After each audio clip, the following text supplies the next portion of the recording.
Isang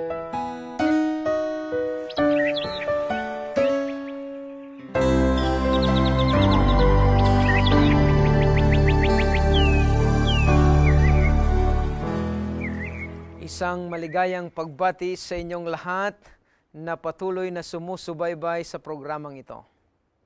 Muli ang inyong lingkod, Pastor Luis Bon, na nagsasabing, samahan ninyo ako sa muling pagtalakay ng isang panibagong pag-aaral sa programang ito, Buhay Kasama si Kristo.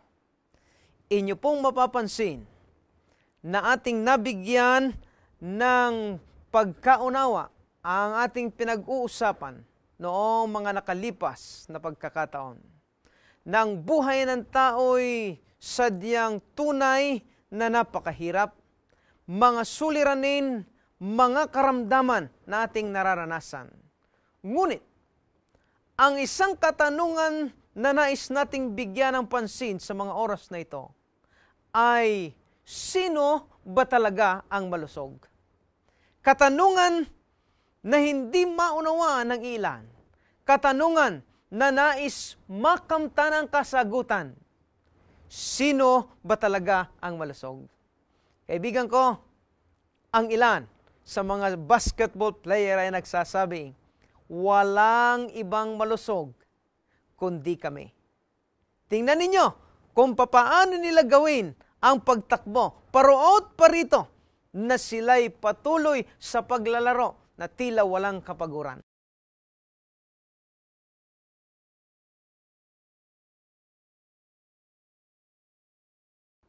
Pero gusto kong sabihin sa inyo na hindi lamang sila ang nag-aangkin na tunay na malusog at malakas ang resistensya, maging ang ilan sa tinatawag nating mga boksingero.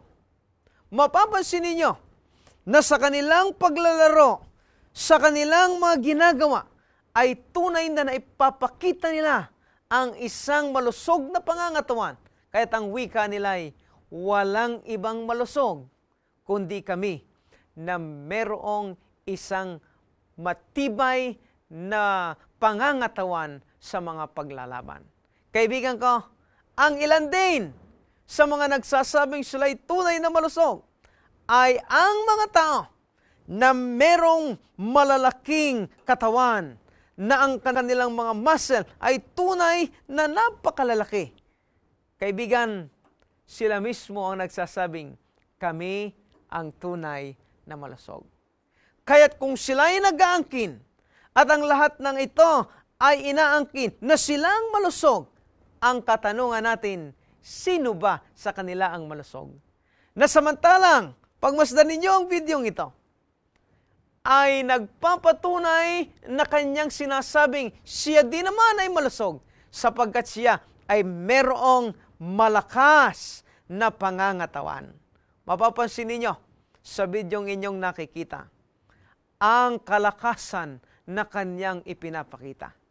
Kaibigan ko, kung silang lahat ay nag-aangkin ng isang tunay na malusog na pangangatawan, ay sino sa kanila ang tunay na malusog?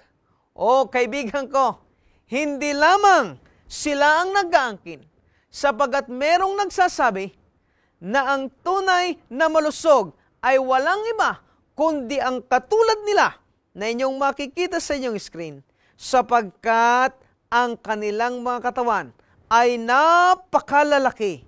At tunay na makikita mo ang kanilang katabaan na magsasabing sila nga ay tunay na malusog.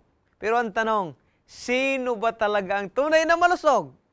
Sapagkat ang ilan sa mga katulad nito na inyong nakikita ay nag-aangkin din na sila ay malusog. Kaibigan ko, samahan ninyo ako sa pagtalakay at sa pagsagot ng katanungan na ito na ibinigay ko sa inyo. Ngunit bago ang lahat, nais ko kayong muling anyayahan sa isang panalangin o panghingin natin ang patnubay ng ating may kapal. Tayo po yumuko sa isang panalangin. O dakila naming Diyos, sa mga oras na ito ay nais po naming lumapit muli sa inyong luklukan sa langit.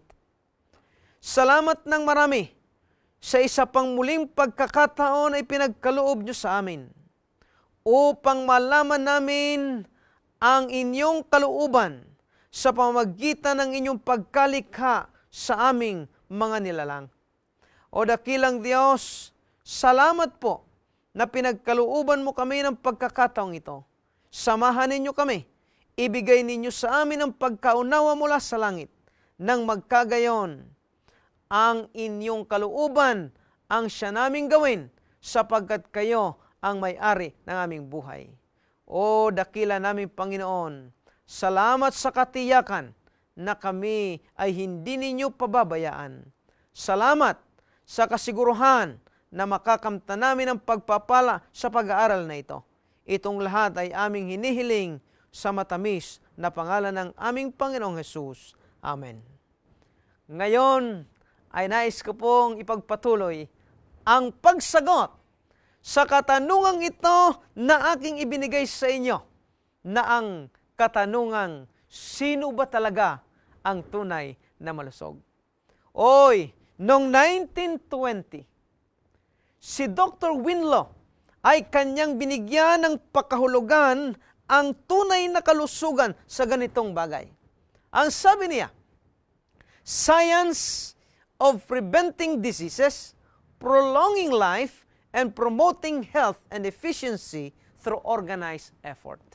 Ito ang kanyang pakahulugan, na ang wika niya, kapag ka ang isang tao ay walang nararamdaman, kapag ka ang isang tao ay merong pag-aalaga sa kanyang pangangatawan, kapag ka ang isang tao ay walang sakit na nararamdaman, ang sabi niya, ang taong yan ay malusog na nga.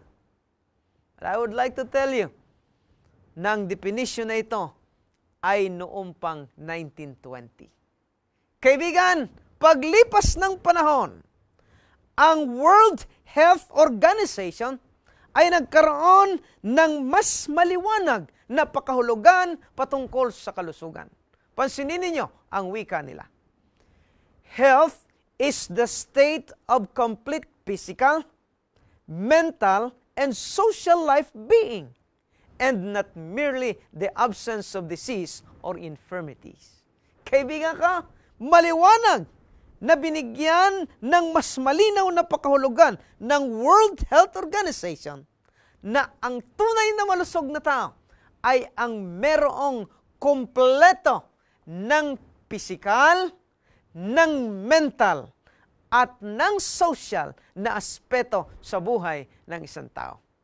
Kaibigan ko, gusto kong sabihin sa inyo na ang tunay palang malusog noong 1948 ay ang isang tao na kumpleto ang aspeto sa kanyang pisikal.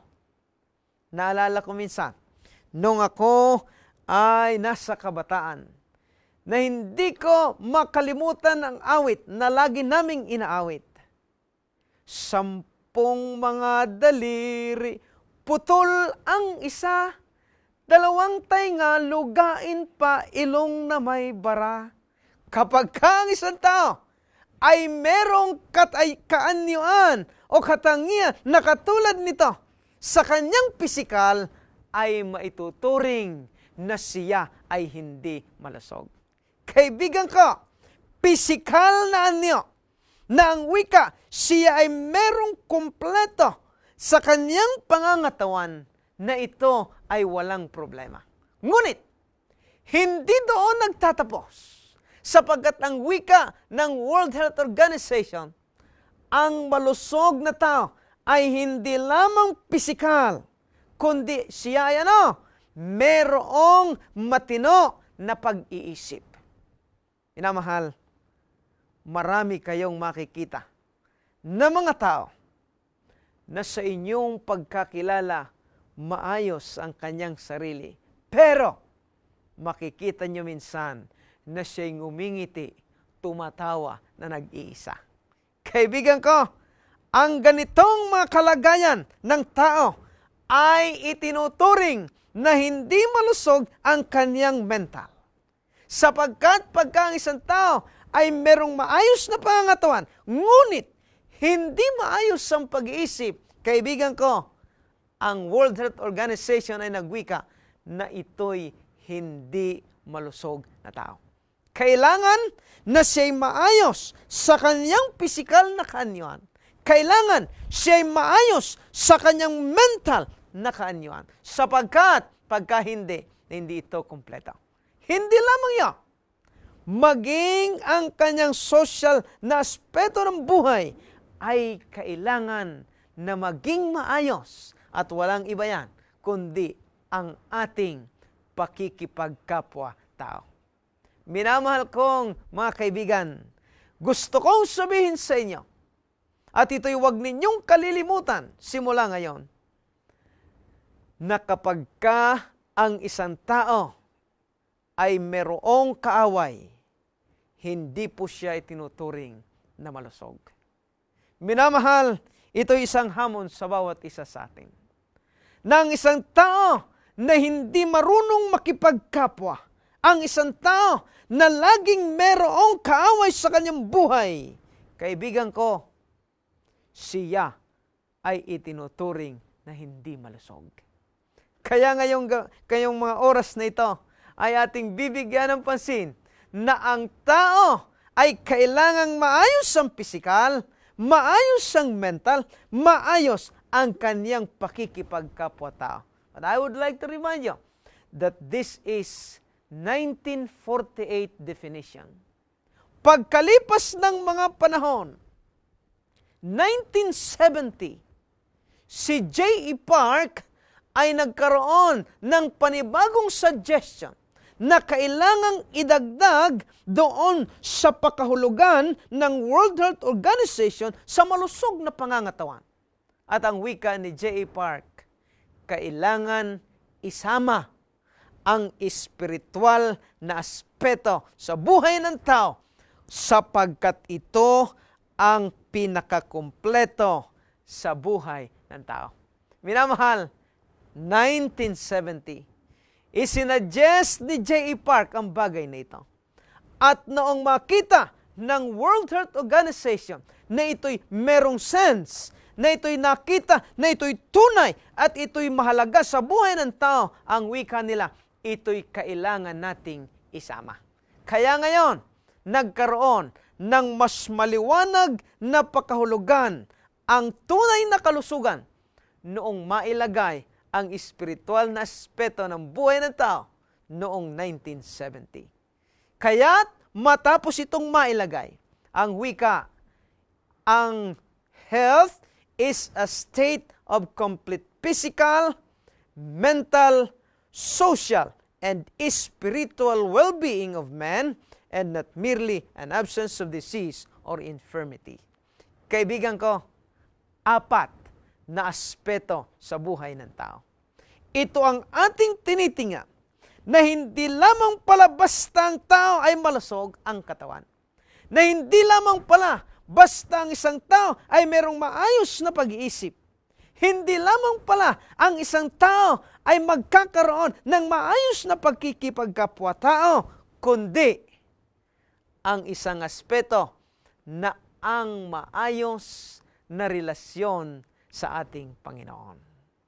Kaibigan ko, sa mga oras na ito, ganito ang tunay na malusog. Kaya't pagka ang isang tao, maging siya man ay isang tao na mayroong malaking pangangatawan, maging siya man ay isang tao na medyo maayos ang pag-iisip, isang tao na marunong makipagkapwa-tao, ngunit kung ang kanyang relasyon sa may kapal ay hindi maayos, kailanman hindi siya ituturing na malusog sapagkat ang pakahulugan ay ang kumpleto ng 4 na aspetong ito. Kaibigan ko, sa mga oras na ito, maging ang Concise Oxford Dictionary ay nagkaroon na ng definition ng wika. Health is a physical soundness, mental soundness, and spiritual soundness. Ito ang patunay na noong maisuggest ni J.E. Park ang spiritual na aspeto ay inilagay ito at tinanggap ng World Health Organization bilang pinakakahulugan ng tunay na malusog na pangangatawan. Minamahal ko sa mga oras na ito, nais kong sabihin sa inyo na ito ang dahilan kung bakit nais ng Diyos na magkaroon tayo ng maayos na pakikipagkapwa sa atin mga kaibigan at maayos na relasyon sa Kanya bilang ating Panginoon. Sapagkat ang tunay na malusog ay ang kumpleto sa apat na aspetong ito.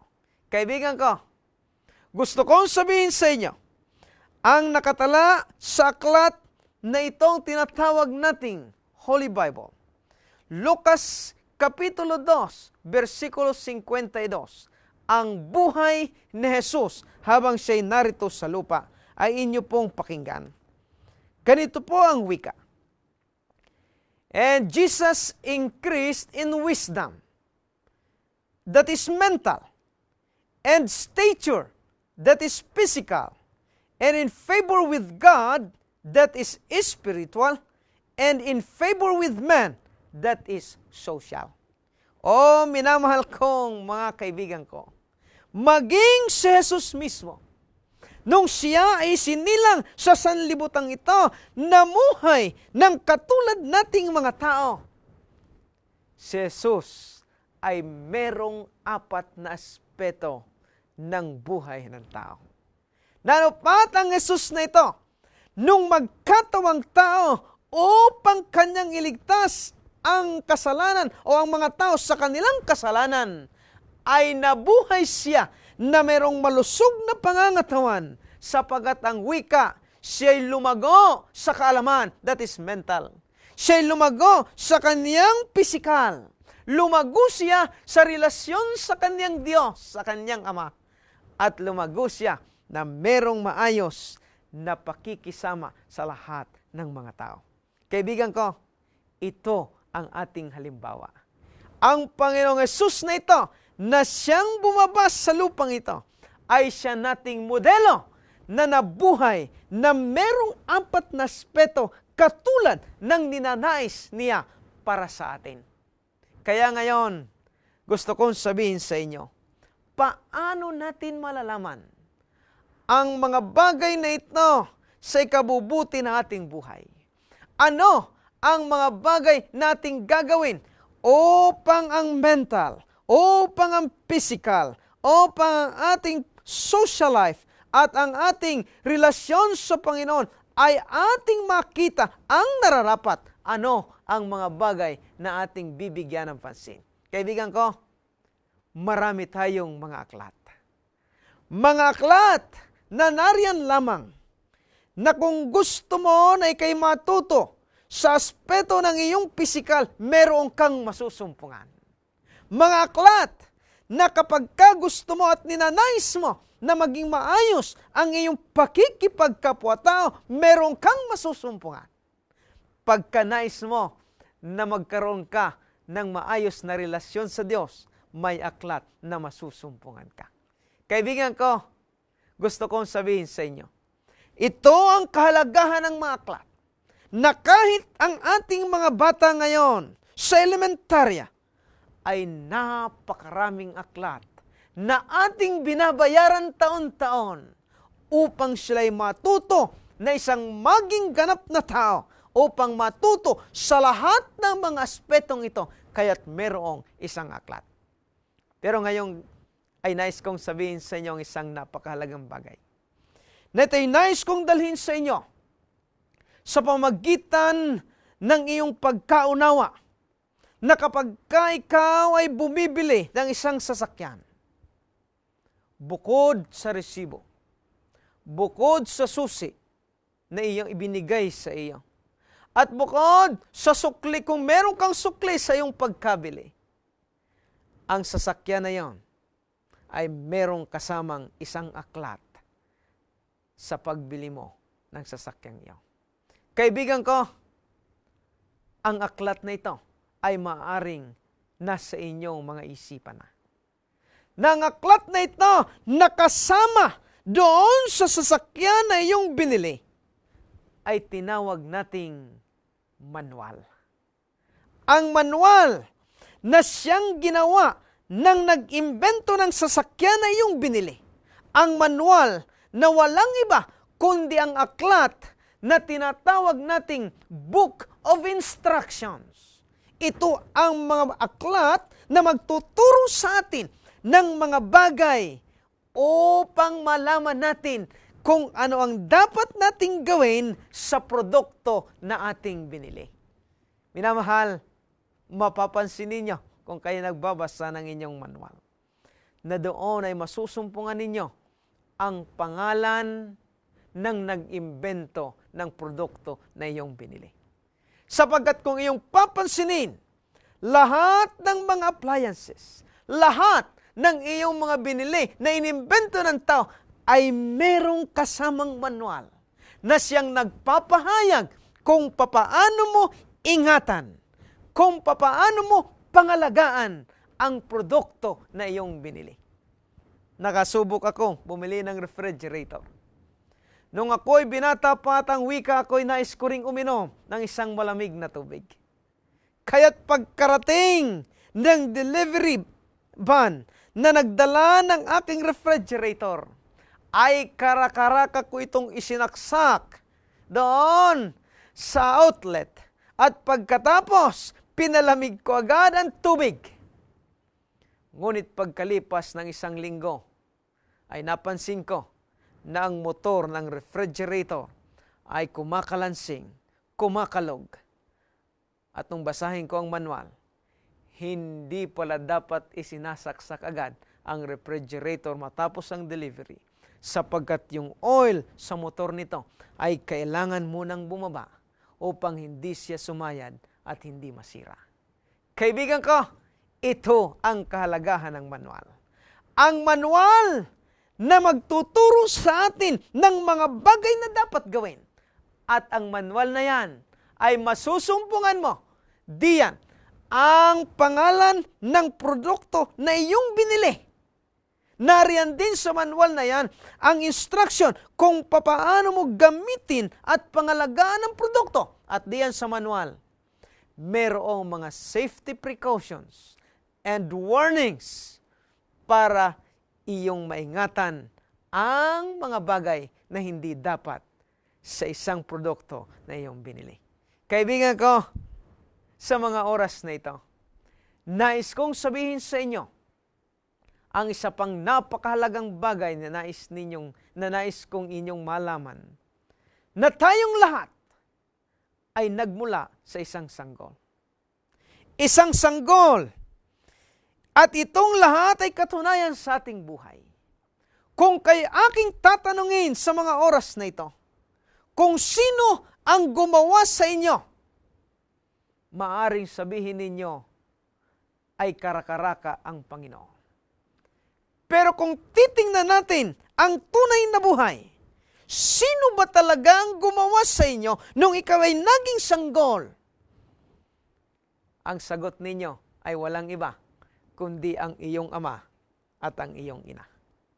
Hindi ko lang alam kung anong oras kayo ginawa.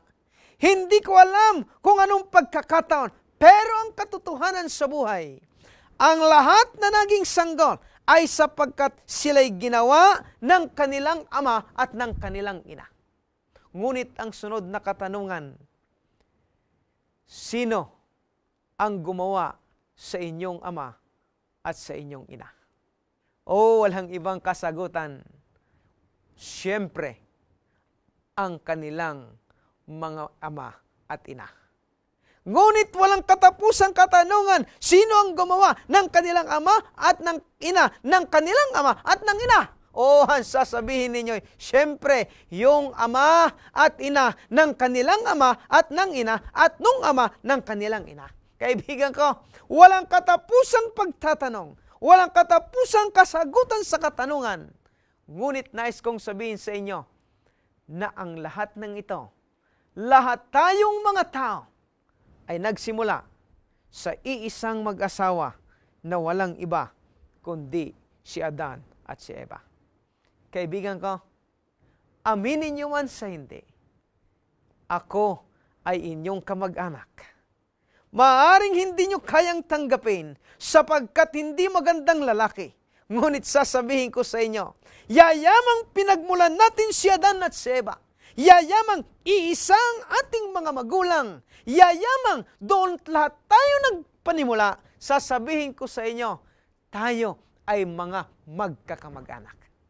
O anong dakilang pabalita na nais nan dalhin sa inyo ng manual na ito na ibinigay sa atin ng may Panginoon. Nanupat, nais kong sabihin sa inyo na ito ang dahilan kung bakit ayaw ng may kapal na ang sino mang tao ay magkaroon ng kagalit. Ito ang dahilan kung bakit ayaw ng Panginoon na ang isang tao ay magkaroon ng kaaway. Sinabi niya na ang tunay na malusog ay ang isang tao na marunong makipagkapwa-tao. Minamahal, hindi kailangan tayo mag-away-away. Hindi kailangan tayo magkakagalit. Hindi kailangan naaapihin natin ang isa man sa atin. Sapagkat ang katotohanan, iisa tayong dugo na nagmula kay Adan at kay Eva. Minamahal, ang tunay na malusog ay ayon sa pakahulugan na ibinigay ng World Health Organization. Opo, ng mga oras na ito, ay nais kong sabihin sa inyo, ang isa pang katanungan sapagkat hindi pa tayo nagtatapos. Saan nanggaling si Adan at si Eva? Sino ang gumawa sa kanila? Pakinggan ninyo. Ang aklat na ating babasahin ngayon, sa aklat ng Henesis, Kapitulo 2, versikulo 7, ang wika po ay ganito. At nilalang ng Panginoong Diyos ang tao sa labok ng lupa.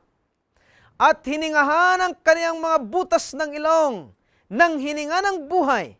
At ang tao ay naging kaluluwang may buhay. Kaibigan ko, nilalang ng Diyos ang tao.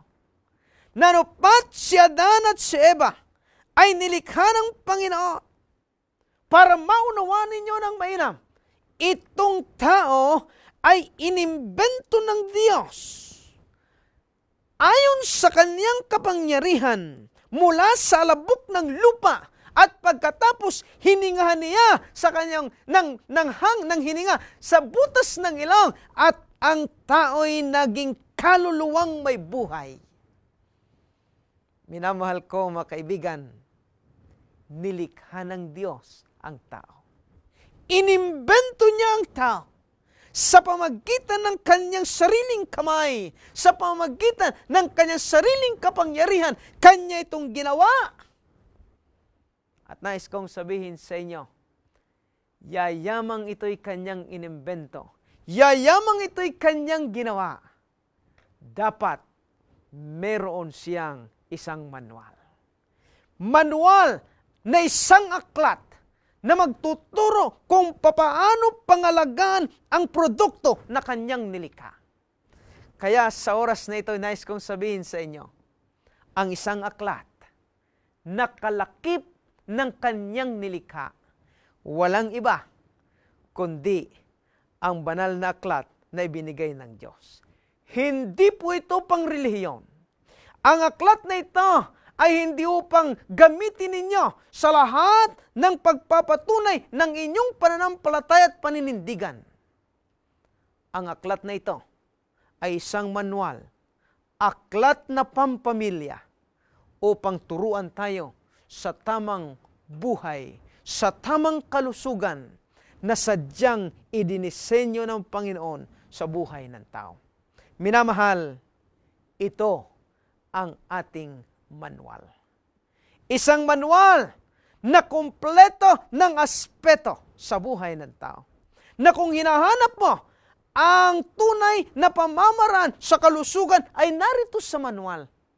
Kung hinahanap mo ang tunay na pamamaraan upang maging maayos ang iyong kaisipan, narito sa manual. Kung hinahanap mo ang pakikipagkapwa-tao, narito sa manual na ito.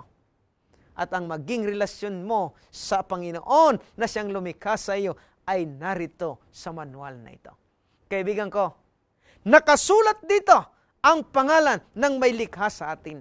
Nakasulat dito ang pangalan ng produkto na kanyang ginawa.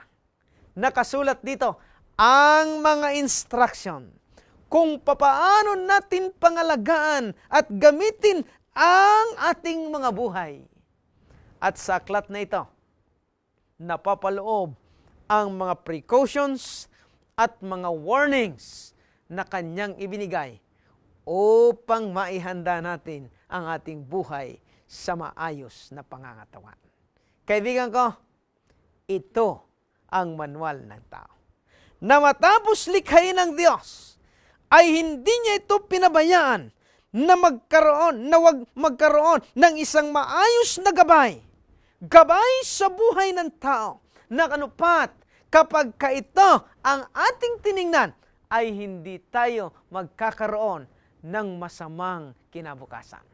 Minamahal, pansinin niyo ng maigi na ang banal na aklat na ito, na manual na ibinigay ng Diyos, ay sadyang tunay na magtuturo sa atin ng lahat ng mga bagay upang may ayos ang ating buhay kasama ng ating Panginoon. Pakinggan ninyo ang nakatala sa aklat ng 2 Timoteo, Kapitulo 3, versikulo 16 at 17. Ganito po ang pagkasabi. Ang lahat ng mga kasulatan na kinasiyahan ng Diyos ay mapapakinabangan din naman sa pagtuturo, sa pagsansala, sa pagsaway, sa ikatututo na nasa katuwiran, upang ang tao ng Diyos ay maging sakdal, tinuruang lubos sa lahat ng mga gawang mabuti. Opo, minamahal ko mga kaibigan, ang banal na aklat na ito ay siyang manual na ibinigay ng Diyos sa tao. Ang aklat na ito ang magtuturo ng tamang landas. Itong aklat na ito ang magsasansala sa mga gawang masasama. Ito ang magsasaway sa atin sa lahat ng kalikuan. Kaibigan ko, ito ang manual upang maging maayos ang ating buhay kasama ng ating Panginoon. Ngunit, merong ilan sa inyo na magsasabi, "O pastor, ginawa lamang yan ng tao. Ang mga tao ang sumulat niyan at hindi ang Panginoon." Ngunit, nais ko kayong bigyan ng isang kaalaman na narito rin sa aklat na ito. At ang aklat na ito, ang wika sa 2 Pedro 1, 20-21, inyong susubaybayan habang aking binabasa. Ang wika na maalaman mo na ito, na alinmang hula ng kasulatan ay hindi nagbuhat sa sariling pagpapaliwanag, sapagkat hindi sa kalooban ng tao dumating ang hula kailanman, kundi ang mga tao ay nagsalita buhat sa Diyos na naudyukan ng Espiritu Santo. Minamahal kong mga kaibigan, tunay na ito'y hindi salita ng tao.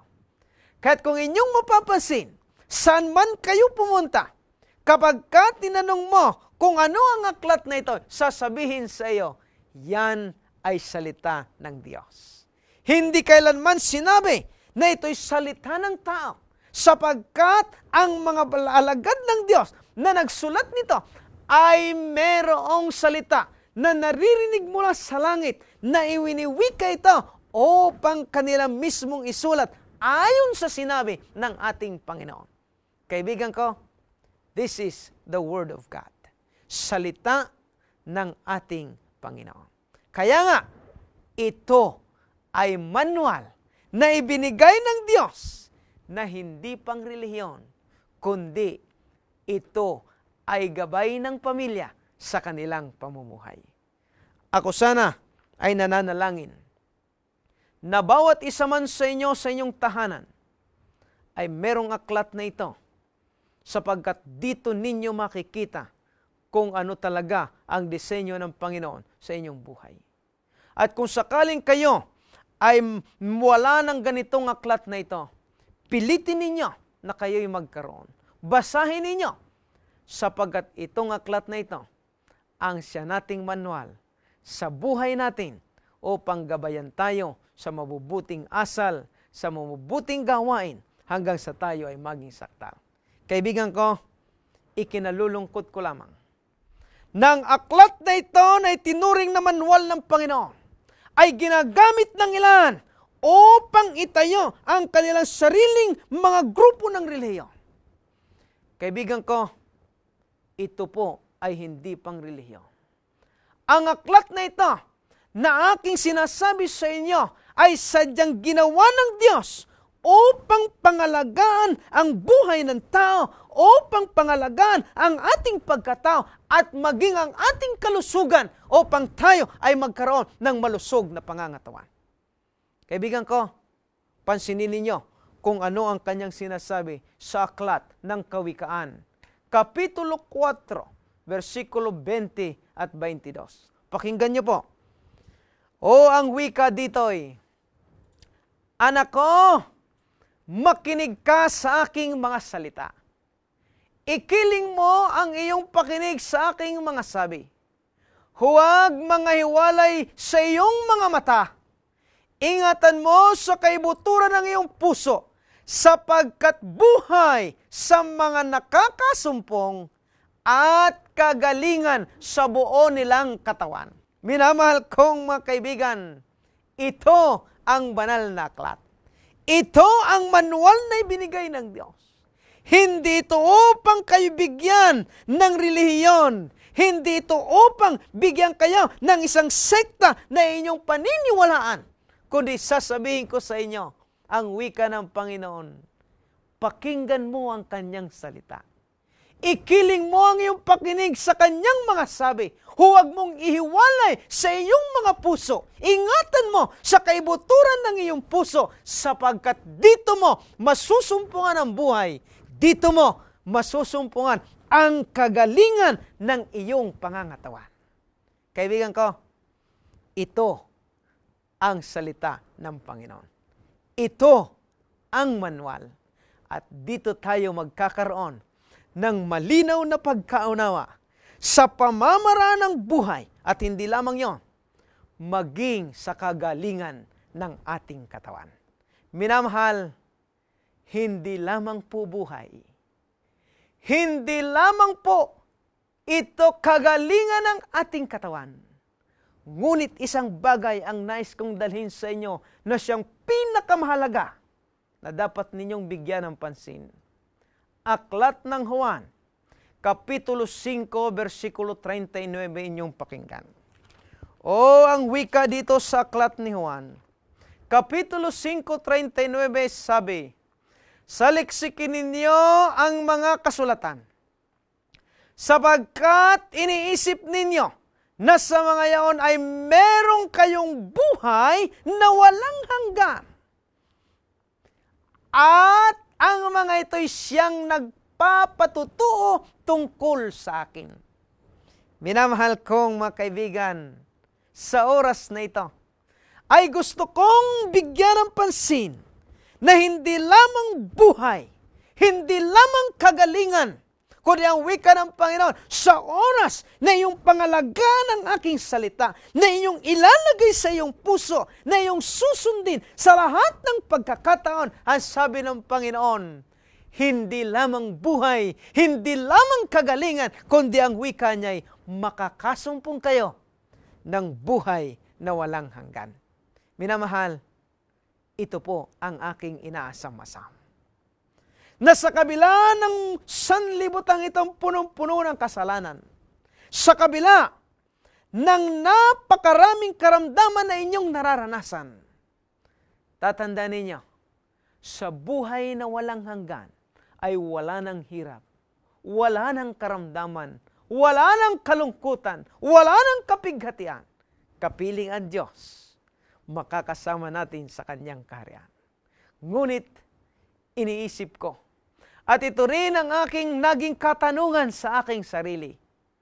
Ano ba talaga ang ibig sabihin ng buhay na walang hanggan?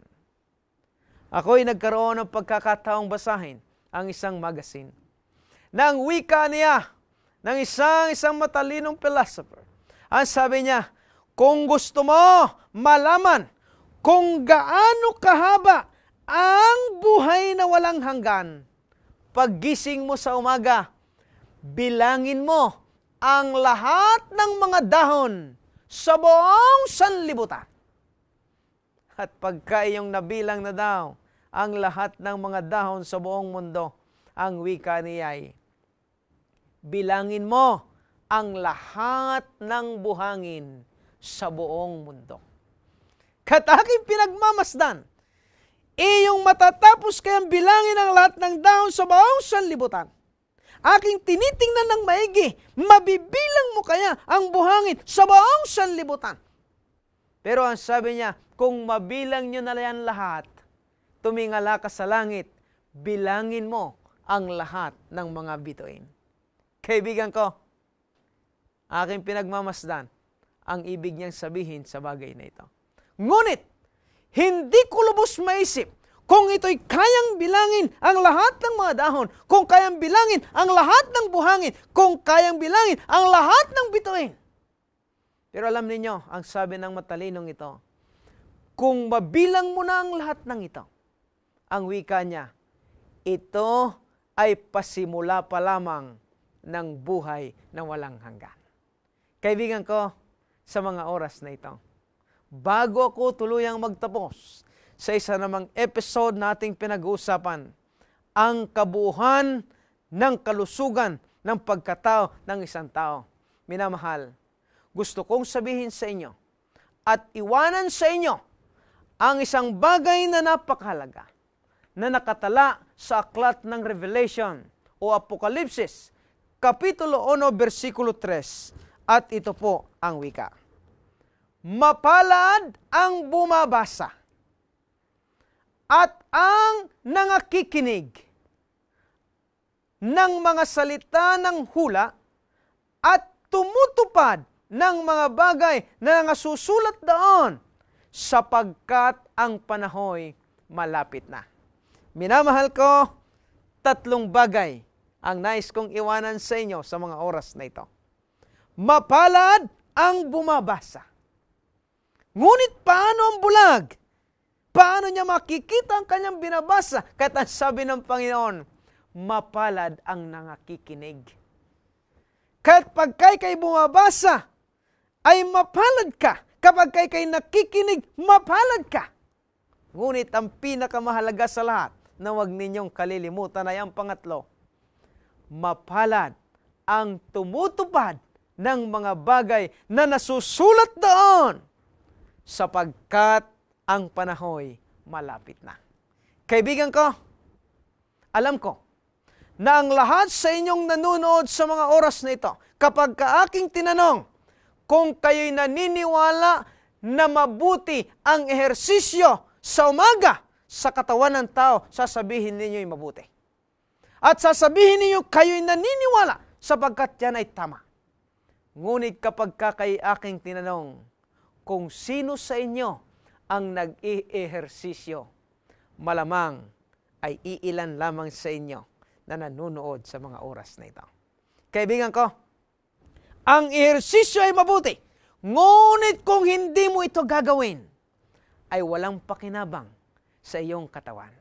Kaibigan ko, nais kong sabihin sa inyo, bago ako magtapos, ng 3 bagay nito ang pinakamahalaga. Yayamang ang panahon ay malapit na. Basahin ninyo ang manual na ibinigay ng Panginoon. At kung sakaling kayo ngayon ay nakikinig, mapalad kayo, sapagkat isa sa mga mapalad ang nakikinig ng mga salita na ito na ibinigay ng Panginoon. At hindi lamang doon nagtatapos, kaibigan ko, mapalad ang tumutupad ng mga bagay na nasusulat dito, sapagkat ang panahon ay malapit na. Minamahal, sa mga oras na ito, pakinggan ninyo ang talata. Juan 14:23. Ganito po ang pagkasabi. Sumagot si Jesus at sinabi sa kaniya, kung ang sino man ay umiibig sa akin, ay kaniyang tutuparin ang aking mga salita.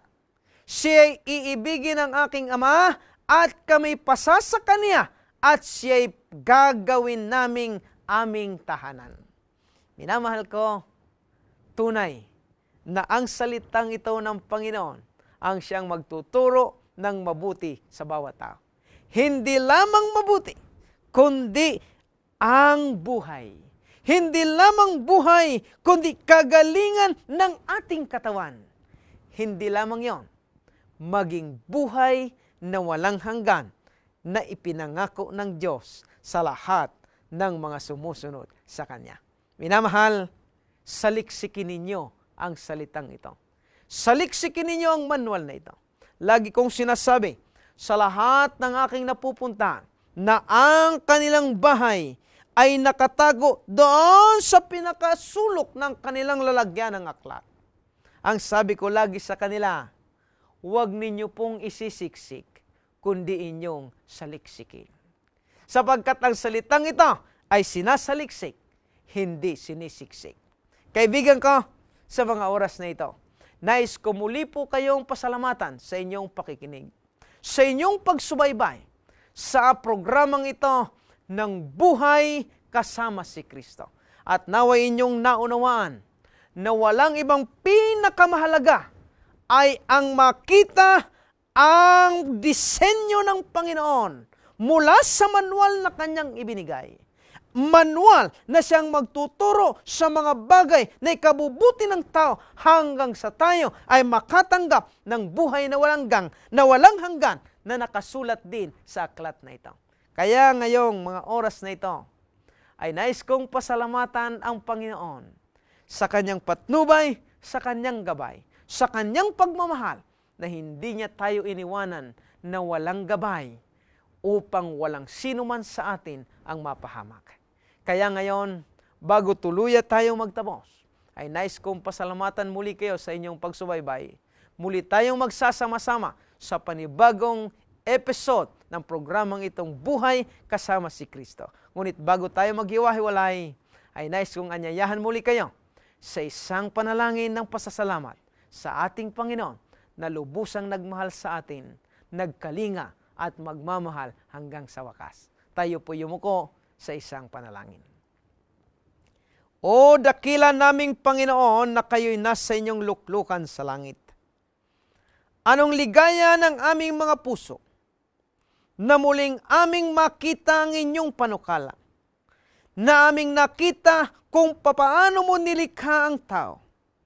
Nakita namin, O Diyos, na yayamang kami inyong nilikha, ay naglagay ka ng manual upang gabayan ang aming buhay habang kami nabubuhay na kasama kayo. O dakila naming Panginoon, tulungan niyo po ang aming mga kaibigan na patuloy nagsasaliksik ng inyong manual. Salamat, O Diyos, na ang banal na Espiritu ay hindi nagpapabaya. Bigyan sila, O Diyos, ng kaalaman na makita ang inyong pamamaraan upang hindi lamang kami magkaroon ng buhay, hindi lamang magkaroon ng kagalingan ng aming katawan, kundi bagkos makamta namin ang inyong pangako na buhay na walang hanggan, na kayo makakapiling namin sa inyong kaharian dyan sa langit na bayan. O dakilang Panginoon, salamat ng marami sa inyong pag-ibig. At ngayon, nais ko pong idalangin ang lahat ng mga tagapakinig sa mga oras na ito. Pagpalain niyo sila sa kanilang mga hanap buhay. Tulungan sila, O Diyos, sa kanilang mga suliranin. At naway, patuloy nilang maramdaman ang inyong pagkalinga, ang inyong pag-ibig, hanggang sa wakas at hanggang sa makapiling namin kayo sa langit na bayan. Salamat sa inyong pakikinig ng aming dalangin. Itong lahat ay aming pinasasalamatan sa matamis na pangalan ni Jesus. Amen.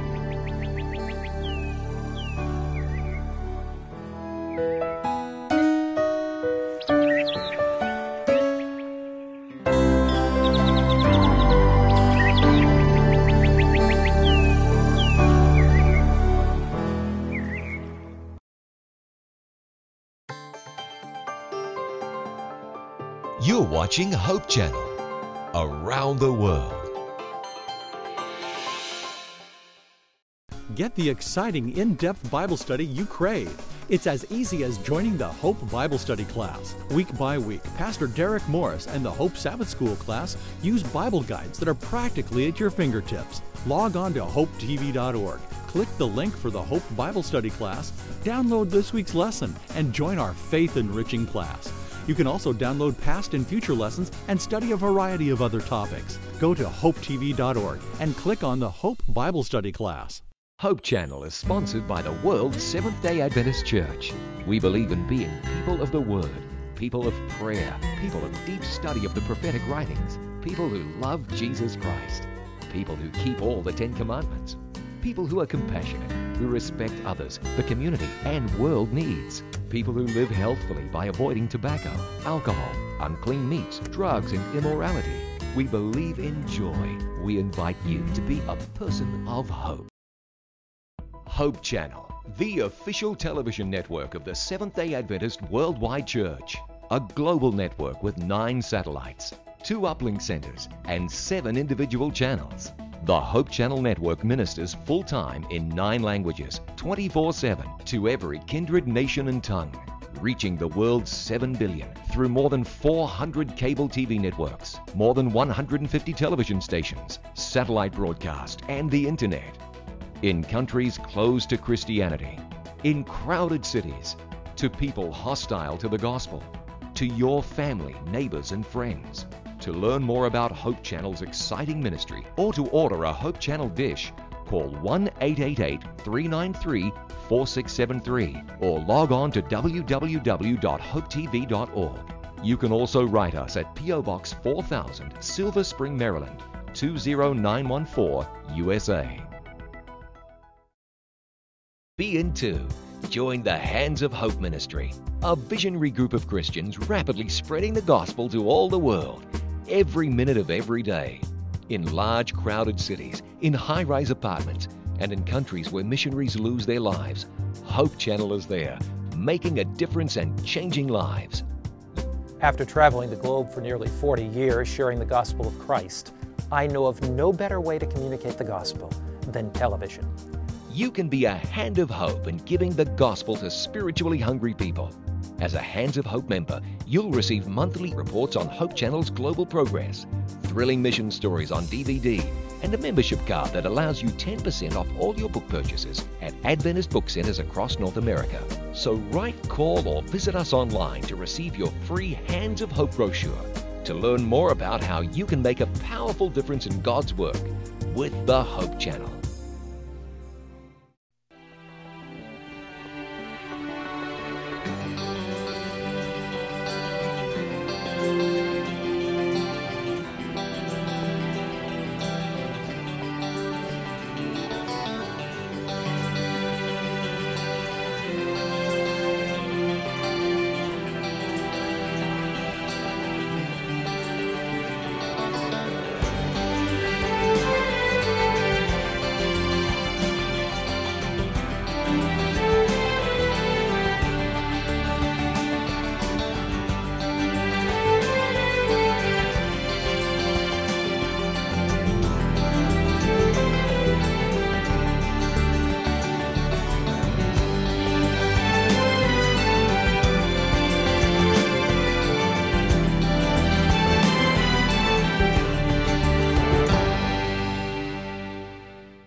Before marriage, men seem to be intentional about spending quantity and quality time with their girlfriends.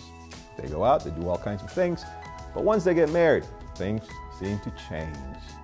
What do you think needs to happen, Elaine? How do we negotiate time together?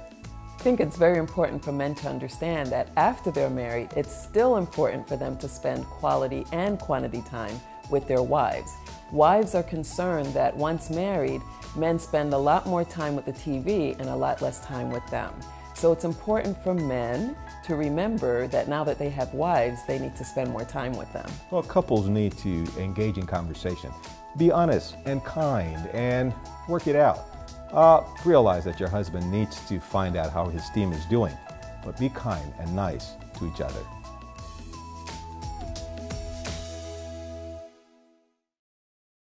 You are cordially invited. Every Saturday, Seventh-day Adventists around the world meet together to worship God, and we invite you to join us in Sabbath worship. The first part of our worship service focuses on in-depth group Bible study. We call this the Sabbath School. The Divine Worship service features the Bible preaching service led by the pastor or a local elder. The entire service features prayer, enthusiastic singing, music, and fellowship. We extend a warm invitation for you to join us. Jesus said, "Go." And the Hope Channel is obeying. Tell the world now with the Hope Channel. The Hope Channel is telling the world about Jesus in every country, every city and village, in every home, 24 hours a day. The Hope Channel. For every woman, there is a call to serve. For every woman, there is a place for ministry. For every woman, there is a need to tell the world. For every woman in the world, there is Women's Ministries.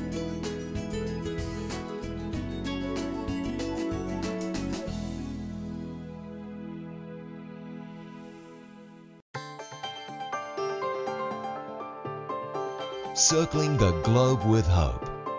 Hope Channel.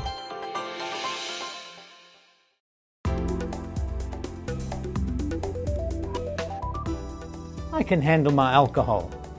How often do we hear that? Alcohol is changed in the body by certain enzymes, mainly in the liver.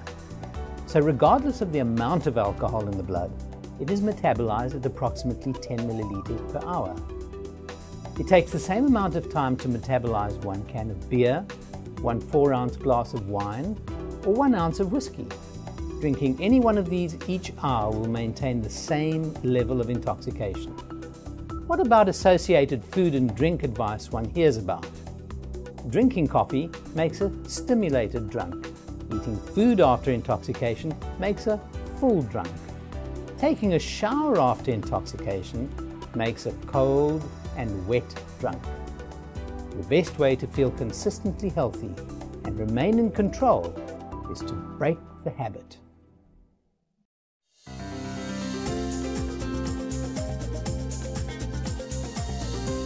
You're watching the Hope Channel. Poverty, illiteracy, woman's workload, abuse. For every woman in need, there is comfort and relief. For every woman who needs healing, there's victory. For every woman in the world, there is a call to minister. Reach out, get involved. If we touch a heart, we can tell the world.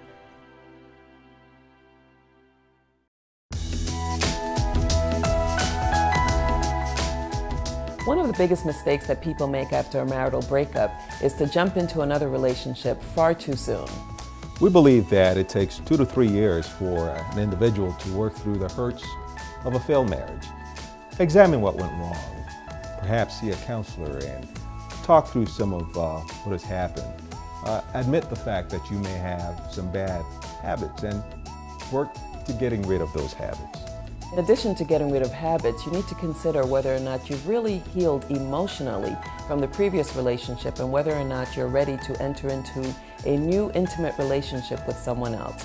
Seek professional counsel. Allow yourself to go through the process of healing and being ready for a new relationship. A good rule of thumb is to move slowly and carefully with God's help through prayer.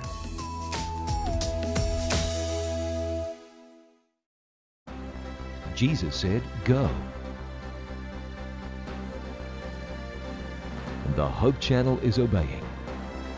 Tell the world now with the Hope Channel.